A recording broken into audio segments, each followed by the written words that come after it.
Interrupting people is rude, right? Well, not always. Actually, in the world of interviews, podcasts, and presentations, it can actually be the polite thing to do. You see, in the quote-unquote real world, when you're talking to somebody and you interrupt them, you're taking the stage from them. You're taking away something that they consider very valuable, right? Because you're not listening to them and you're talking over them, perhaps. And that's, generally considered a rude thing to do. But if you are going on the air, if you're going on an interview, the rules completely change because you have a third party watching, and the job that has now been placed upon you is to actually entertain that third party. And it's actually a job, it's a burden, it's a task that both of you are deciding that you have to do. You might not realize this when you're getting interviewed, but that's really what's going on. So when you are nice and polite and you don't interrupt the host, or you don't kind of speak quickly and go back and forth and even talk over them, it actually makes for a more boring situation. It makes for a more boring conversation.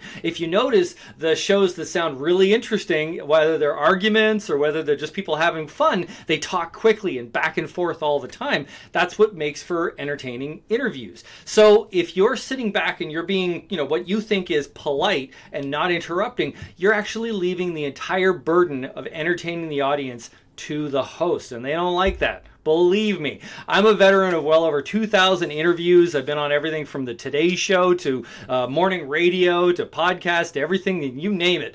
And I can tell you that from experience, if you start interrupting the host and jumping in with really, really great ideas, man, it makes for a much more exciting interview. And now I run Farrow Communications, so I teach this to people for a living. And I can't tell you how many times I've had clients of ours that we've gotten on major shows, and they would call me and they would be really, really nervous because they kind of talked over the host, or they got too excited because they were really excited to be on the show, and they started interrupting them and coming up with ideas. And I always calm them down and wait for the inevitable call from the host themselves, who always says they were a great guest and that it was really, really exciting and interactive and really a lot of fun. Yes, that's right. I get compliments from hosts and producers if I have a person who's usually would be considered rude in the real world. So if you ever wondered why people on television or in interviews interrupt each other, it's actually because of this little principle, this sort of burden of entertainment. Because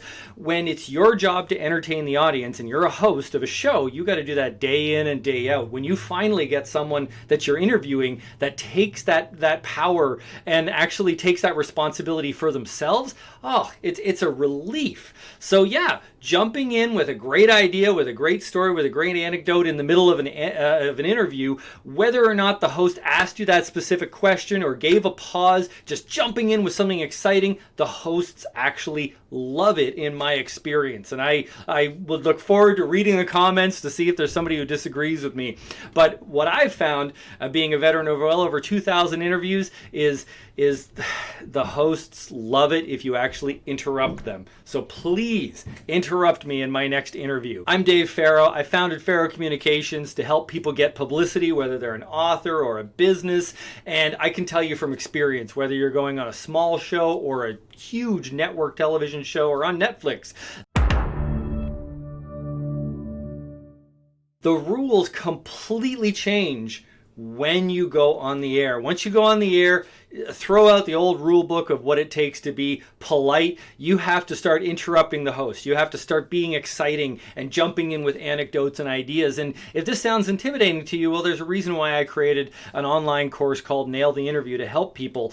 This is just one tip from the entire course that takes you through step by step how to do better on television, how to do better on radio, even how to do better in articles and in any interaction you have with the media. So check out Nail the Interview and check out some of the other tips we have on this channel.